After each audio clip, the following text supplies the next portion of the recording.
Exercise 1, how to move your body like a Latino. What I want you to do is bring your feet together, and sometimes to learn something new, it's good to learn what not to do.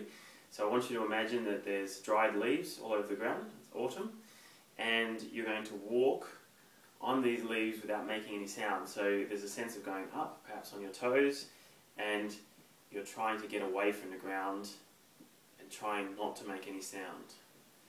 Then what I want you to do is change the concept and actually deliberately walk on the ground to make sound. So you're crunching gravel. See if something happens to your body. So go from that idea where you're trying to get up and divorcing yourself from the ground, and where you're going back down again and saying, right, I want to crunch those leaves and make that sound. Okay, idea. So the first layer is you walking on the ground. Make sure you don't pick your foot up until you need it. So there's a sense of stepping and pausing, not stepping and then lifting up the other foot in preparation. Notice how it switches something off. Step and pause, step and pause. Okay, this is layer 1.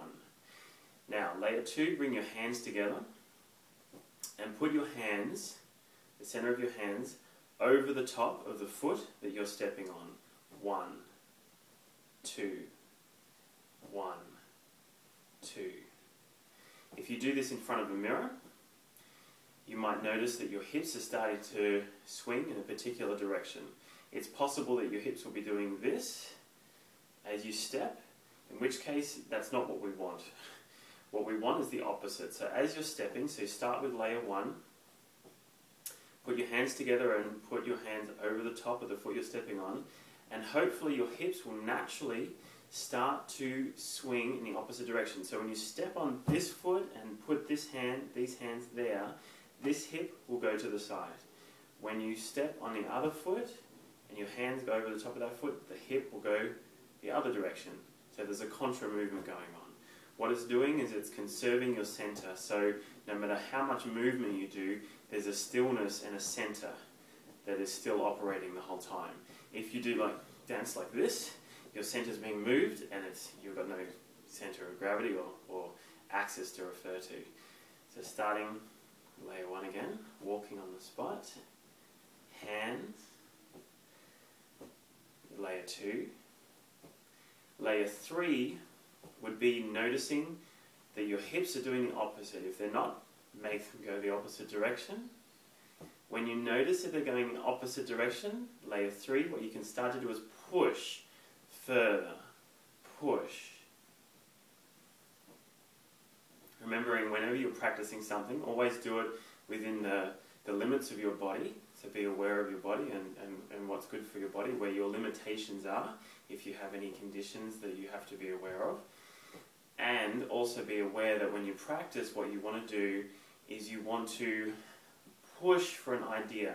So if you just push a little way, it's not going to be teaching your muscles new directions and new places. So what you want to do is push a little bit further each time, as long as your body can handle it. You might be a bit sore tomorrow. So notice layers 1, 2, and 3. We're walking, hands and the hips are going the opposite direction. Okay. Layer 4 is noticing that your hands, your arms, are actually an extension of your torso or your body. There's 2 main areas when we're dancing. We teach, say in salsa, we might teach you all these foot patterns when you begin, but a lot of the dancing is actually occurring in the hip area, pelvis area, and in the torso area. Obviously other things happening too, but these are 2 main areas that get used and utilized quite a lot, even more important than the feet in a sense. So as you're doing layers 1, 2, and 3, notice now that your hands are actually not doing just this, but your hands are an extension of your torso. So layer 4 is now noticing 1, 2, hips 3. Layer 4 is noticing that your hands are an extension of your torso. So if we stop at any one point, stepping on this foot, hands here, hips opposite direction, my torso and my hands and my feet, my foot is in alignment. If I step on the other side, torso, hands and foot are in alignment. And what you want to do is also push a little bit further to stretch your body into new positions. Now, at the moment, layers 1, 2, 3 and 4, we're dancing very two-dimensionally, like we're dancing between two panes of glass, if you like. So all we're thinking about at this point is the layers and pushing this direction or the opposite direction, and the torso this direction or the opposite direction. Now, layer 5 is thinking about 3 dimensions. In theatre or in performance, we talk about diagonal back and diagonal forward. So if you're doing this, do this with me. Actually point to the diagonals. Imagine you're standing in a square room or a rectangular room, and point to the corners. Diagonal back, diagonal forwards. So layers 1, 2, 3, 4 and 5, let's do that just for a moment. Walking on the spot, a sense of connecting down through the earth, joining your hands together, noticing your hips are going opposite. If they're not, just keep doing layers 1 and 2 until you notice your hips start to swing naturally in the opposite direction. It will happen eventually. Then push the hips further, that's layer 3. Layer 4 is noticing that your arms, your hands are an extension of your torso, and start to draw your torso over the top. And layer 5 is now being aware of your 3 dimensions. So actually when we do this foot, that hand, torso, these hands, torso, your hip is definitely going to the side, but it's also, your tush is also going diagonal back now. So as you're sinking into that position, what you want to do is feel and push that your tush, is going back diagonal. And when you switch to the other side, the same thing applies. Foot, hands, torso, and your tush, your hips are going to the side, and you're also pushing your tush back diagonal. 1, 2.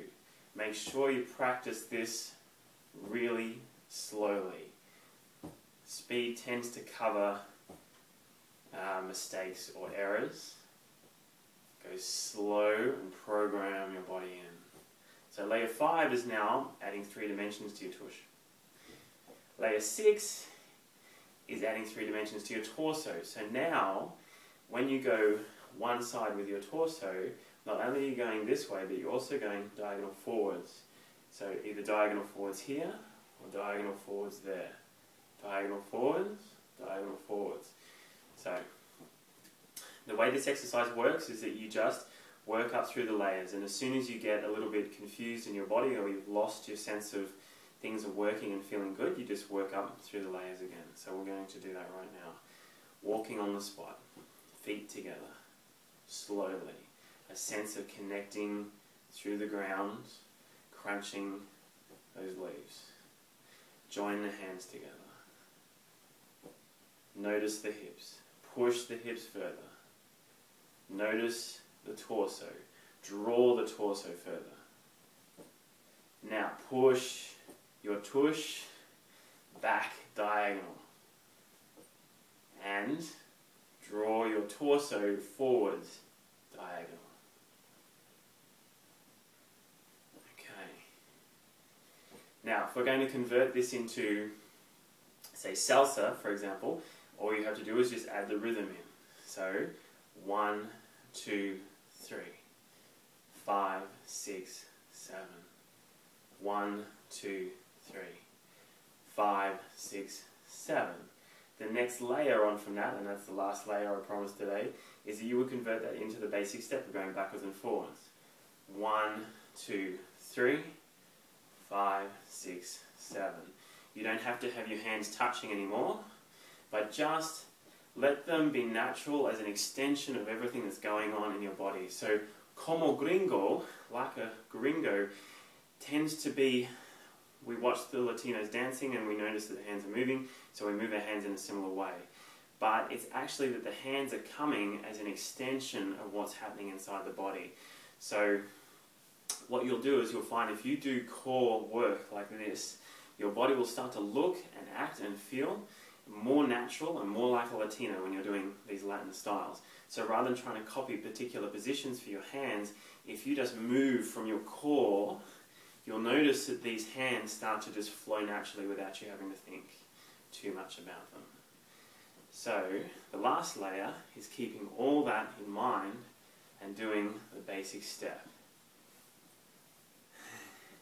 Now with all these exercises, you have the practice exercise, and then you just go out and dance. And as you practice your exercises at home, and then you go out and dance, you don't have to think about your exercises necessarily, and you'll find that very quickly those two things will start to come together and touch.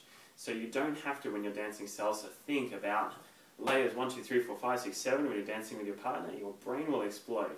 But all you do is just practice at home, 2 minutes a day, on all these ideas and more ideas that are coming, and suddenly you will find yourself doing and feeling amazing things on the dance floor. Okay, lesson 1.